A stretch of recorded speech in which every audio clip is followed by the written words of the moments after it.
Tips mengolah jengkol biar aromanya gak mengerikan. 1.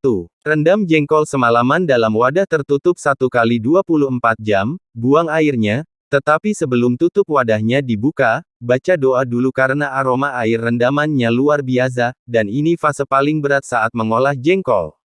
2. Rebus jengkol dengan tambahan sedikit bubuk kopi, bebas kopi merek apapun asalkan kopi hitam, rebus sampai mendidih saja lalu buang air rebusan, cuci bersih jengkolnya.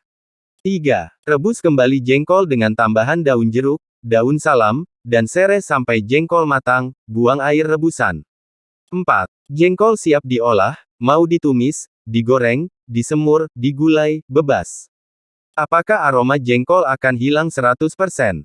Tidak. Aroma masih ada sedikit, kalau gak ada berasa makan kentang dong, tapi dengan proses ini makan jengkol gak bikin sakit perut lagi, terus baunya masih diterima akal sehat.